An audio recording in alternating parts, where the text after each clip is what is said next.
ఓం నమో భగవతే శ్రీ మేధా దక్షిణామూర్తయే. ఓం నమో భగవతే శ్రీ ఆదిశంకరాయ. ఓం నమో భగవతే శ్రీ రమణాయ. శ్రీ గురుభ్యో నమః. సమాజంలో రకరకాల మనుషులు ఉంటారు. దేహాలు వేరుగా ఉంటాయి, మనసులు వేరుగా ఉంటాయి, గుణాలు వేరుగా ఉంటాయి. కానీ అందరిలోనూ ఉన్న సత్యం ఒకటే, చైతన్యం ఒకటే. మనము నిద్రలో ఎలా ఉన్నాము? జాగ్రత్తావస్థ కంటే, స్వప్నావస్థ కంటే నిద్రావస్థలోనే ఆ చైతన్యానికి అత్యంత సన్నిహితంగా ఉన్నాము.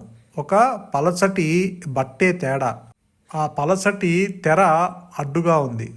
మనం గాఢ నిద్రలో ఉన్నప్పుడు దేహం గొడవ లేదు, కులం గొడవ లేదు, గోత్రం గొడవ లేదు, పురుషుడు గొడవ లేదు, స్త్రీ గొడవ లేదు, ఒక ప్రాంతీయ గొడవ కూడా లేదు. ఇండియా అని, అమెరికా అని, తెల్లవాళ్ళమని, నల్లవాళ్ళమని ఇటువంటి గొడవ ఏమీ లేదు. గాఢ నిద్రలో ఏమీ లేదు. మన శరీరం లేదు, మనస్సు లేదు, రంగు లేదు, కులం లేదు, గోత్రం లేదు, వర్ణం లేదు, మతం లేదు, ఏమీ లేదు. ఏమీ లేదండి అక్కడ అంటే మేము లేమని అంటామా? గాఢ నిద్రలో మేము లేము అని ఎవరైనా అంటారా? ఉన్నాము అనే అంటాము. ఆ గాఢ నిద్రలో ఉన్న మీకు ఆ లోపల ఉన్న, ఆ హృదయంలో ఉన్న జ్ఞానానికి, చైతన్యానికి, ఆ సహజత్వానికి ఒక పల్చటి బట్టే అడ్డు. ఆ వాసన తెగిపోతే ఏమీ లేదు. ఆ సత్యానికి మనం జాగ్రత్త అవస్థలో కంటే, స్వప్నావస్థలో కంటే ఆ గాఢ నిద్రలోనే మనము సత్యానికి అత్యంత సమీపంగా దగ్గరగా ఉన్నాం. ఎందుకంటే గాఢ నిద్రలో నీకు ఎటువంటి ఆలోచనలు లేవు కాబట్టి. అక్కడ ప్రపంచం గొడవ లేదు. ధనవంతుడు ఎవడు నేను ధనవంతుడు అనుకోడు, పండితుడు ఎవడు నేను పండితుడు అని అనుకోడు. ఇవన్నీ మనసుకి సంబంధించిన విషయాలు. మనసు వస్తే ఇవన్నీ వస్తున్నాయి. మనసు వస్తే నీవు నేను అనే భేదం వస్తుంది. మనసు వస్తే లోకం వస్తుంది. మనసు వస్తే ద్వైతం వస్తుంది. మనసు వస్తే దేహం వస్తుంది. మనసు వస్తే చావు వస్తుంది. మనసు వస్తే పుట్టుక వస్తుంది. అది లేకపోతే ఏదీ లేదు. ఏదీ లేదంటే ఏమీ లేదని కాదు, నువ్వు ఉన్నావు కదా. ఏదీ లేకపోయినా నువ్వు ఉంటావు. గాఢ నిద్రలో నేను ఉన్నాననే అంటారు, ఎవరు లేరు అని అనరు. ఆ నేను అనేది ఏదైతే ఉందో ఆ దేవుని యొక్క మొదటి నామం నేను. దేవునికి నిజమైన పేరేంటంటే నేను ఉన్నాను, ఐఆమ్ దట్ ఐఆమ్. మనం ఉంటాం గాఢ నిద్రలో, మనము లేము అని ఎవరైనా అనరు. అక్కడ body less, mind less, world less. అక్కడ చావు గొడవ లేదు, పుట్టుక గొడవ లేదు.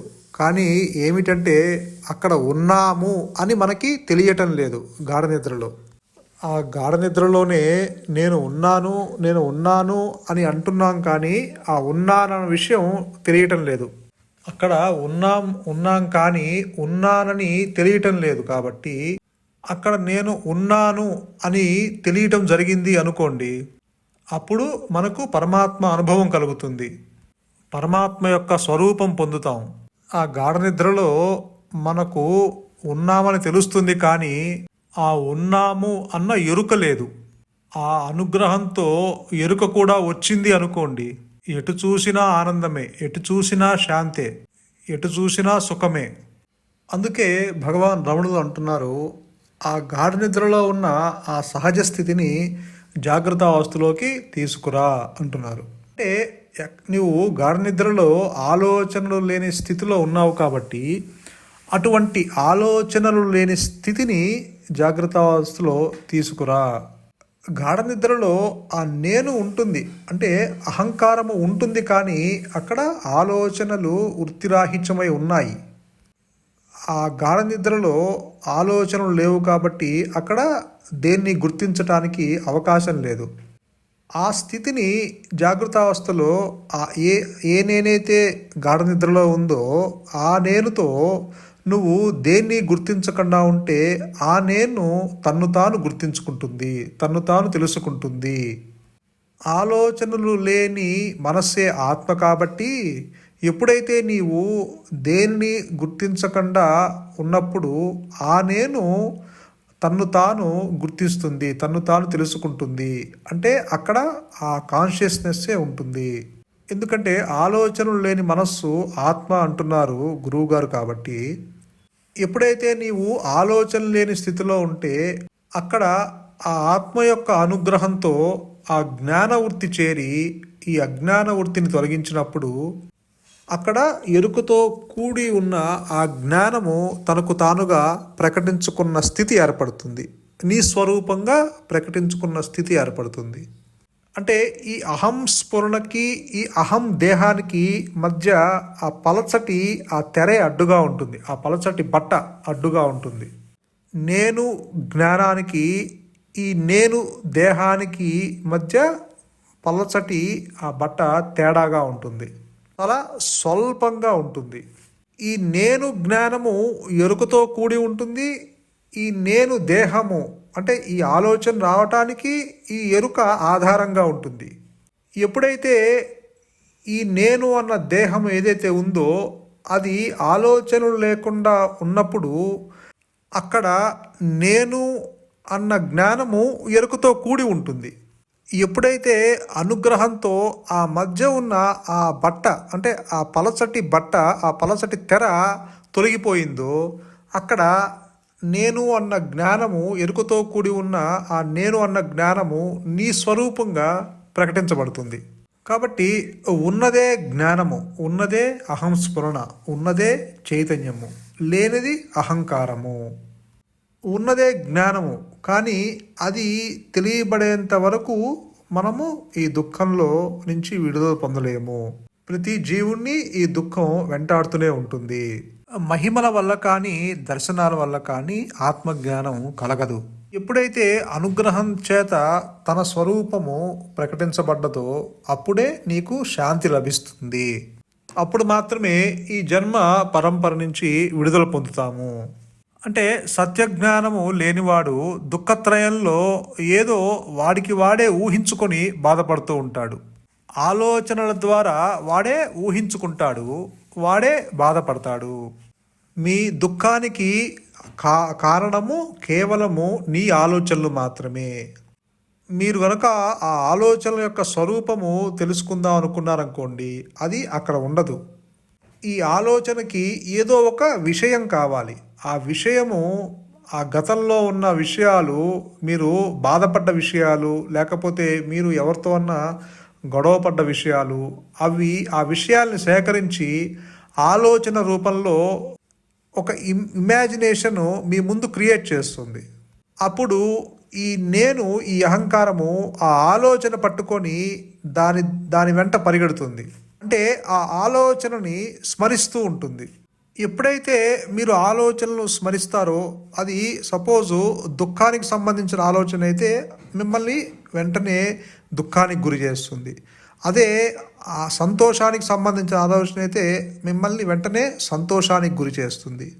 అంటే మీ సంతోషానికి కారణం మీ ఆలోచన, మీ దుఃఖానికి కారణం మీ ఆలోచన. మీరు ఏ ఆలోచనలు లేని స్థితిలో గనక ఉంటే మీకు అక్కడ ఏ దుఃఖము కానీ ఏ సంతోషం కానీ ఉండదు. ఈ సుఖదుఖాలు అనేవి అనిత్యము, అశాశ్వతము, అవి వచ్చిపోతూ ఉంటాయి. దుఃఖం అనేది కనుక సత్యమైతే, నిజమైతే గాఢ నిద్రలో కూడా ఆ దుఃఖము ఉండి తీరాలి. గాఢ నిద్రలో మీకు ఎందుకు దుఃఖం లేదంటే అక్కడ దానికి సంబంధించిన ఆలోచన లేదు కాబట్టి. మళ్ళీ మీరు జాగృతావస్థకి రాగానే మీకు ఆలోచనలు వస్తున్నాయి కాబట్టి మీరు అక్కడ దుఃఖానికి గురవుతున్నారు. ఈ ఆలోచనలకి కారణము ఇదిగో ఈ అహంకారము. నేను అంటే ఈ దేహబుద్ధి, ఈ వ్యక్తి భావన కలగటం. భగవాన్ ఏం చెప్తున్నారంటే ఈ శరీరము చూడదు. ఈ శరీరము ద్వారా లోపల ఒకడుండి వాడు చూస్తున్నాడు. ఈ మనస్సు చూస్తుంది. ఈ మనస్సుకి ఇంద్రియాలు అవసరం, ఈ మనస్సుకి దేహం అవసరం. భగవాన్ ఏమంటున్నారంటే ఈ మనస్సు అనే అందానికి దేహం సరిపోవట్లేదు, ఇంద్రియాలు సరిపోవట్లేదు, లోకం సరిపోవట్లేదు, మళ్ళీ దీని అందానికి ఒక దేవుడు కూడా కావాలి. వీడు ఈ మనస్సు ద్వారా, ఈ ఇంద్రియాల ద్వారా అదిగో ఆ దేవుణ్ణి చూస్తున్నాడు, ఆ శివుణ్ణి చూస్తున్నాడు. నీ మనస్సు ఎంత నిజమో ఆ చూసే శివుడు కూడా అంతే నిజం. నీ మనస్సు ద్వారా చూసే ఆ దేవుడు కూడా అంతే నిజం అంటున్నారు భగవాన్. ఒకవేళ ఆ దేవుడే నీకు వరం ఇచ్చాడు అనుకో, ఆ మనస్సు ఎంత నిజమో నువ్వు చూసే ఆ దేవుడు అంతే నిజం, ఆ నీకు ఇచ్చిన వరం కూడా అంతే నిజం అంటున్నారు.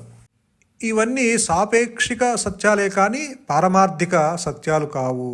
మీరు కూర్చొని ఎలా మాట్లాడుకుంటున్నారో ఇది కూడా అంతే. ఇవన్నీ సాపేక్షిక సత్యాలు. ఇదేమి పారమార్థిక సత్యం కాదు. ఇదేమి అల్టిమేట్ ట్రూత్ కాదు, ఫైనల్ ట్రూత్ కాదు.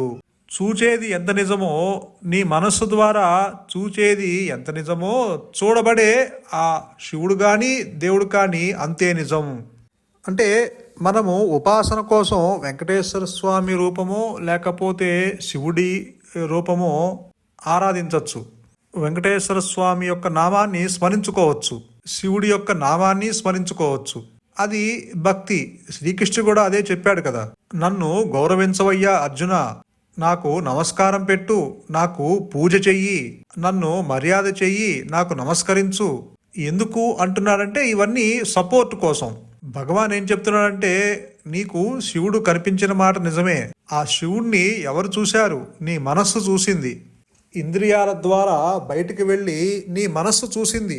నీకు కనిపించిన శివుడు నిజం కాదని నేను అనటం లేదు. నీ మనస్సు ఎంత నిజమో ఆ శివుడు కూడా అంతే నిజం. ఆ శివుడు నీకు వరమిస్తాడనుకో, ఆ వరము ఎంత నిజమో ఆ శివుడు కూడా అంతే నిజం. అనుభవించే నువ్వు కూడా అంతే నిజం, జీవుడు కూడా అంతే నిజం. నీవు జపం చేసినా ఉపాసన చేసినా నీ మనస్సుకు నిగ్రహం వస్తుంది, కానీ మనస్సు నశించదు. అణిగిన మనస్సు ఎప్పుడైనా విజృంభించవచ్చు, కానీ మనస్సు నశించాలి. అణిగిన పాము ఎప్పుడైనా లేచి కరవచ్చు. అణిగిన పాము ఎప్పుడూ ప్రమాదమే, కానీ చనిపోయిన పాముతో ప్రమాదం లేదు. మనస్సు నశించాలి, అప్పుడే జ్ఞానము సిద్ధిస్తుంది. కాబట్టి ఏదన్నా రూపాన్ని ఆరాధించినప్పుడు మనస్సు కొంతమేర అణుగుతుంది, కానీ మళ్ళీ బయటకు వచ్చి విజృంభిస్తుంది.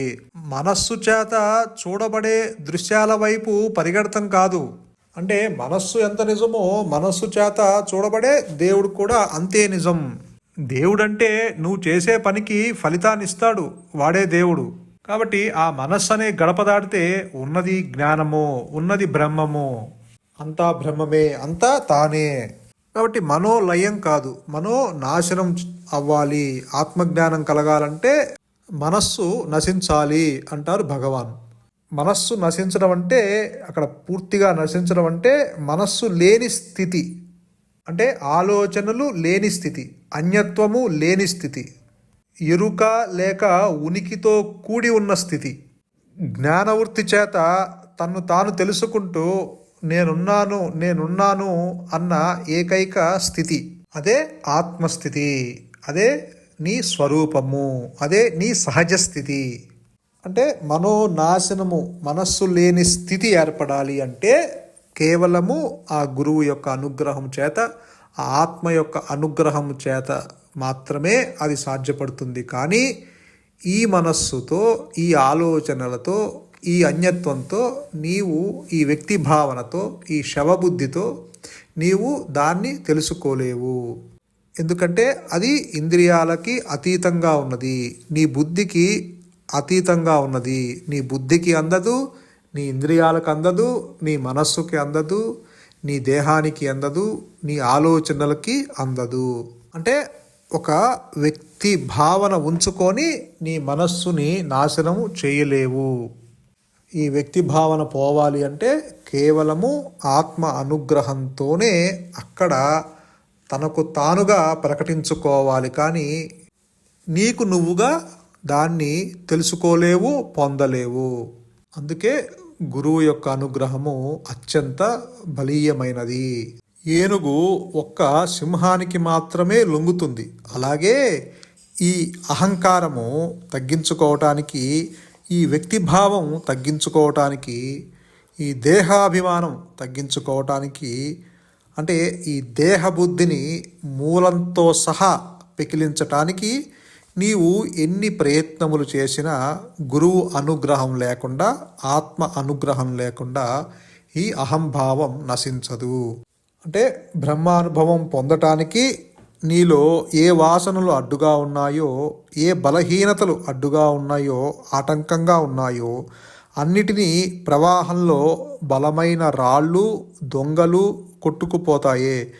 అలానే నీకు అదృష్టము ఉన్నా, దురదృష్టము ఉన్నా, నీ పరిస్థితులు అనుకూలంగా ఉన్నా, వ్యతిరేకంగా ఉన్నా, ఆ జ్ఞానం యొక్క అనుగ్రహంతో, ఆ గురువు యొక్క అనుగ్రహంతో, ఆ మౌనము యొక్క అనుగ్రహంతో ఈ మనస్సు లేని స్థితి, ఆలోచనలు లేని స్థితి ఏర్పడుతుంది. అంటే ఎరుక లేక ఉనికితో కూడి అన్యత్వము లేని, ఆలోచనలు లేని స్థితి ఏర్పడుతుంది.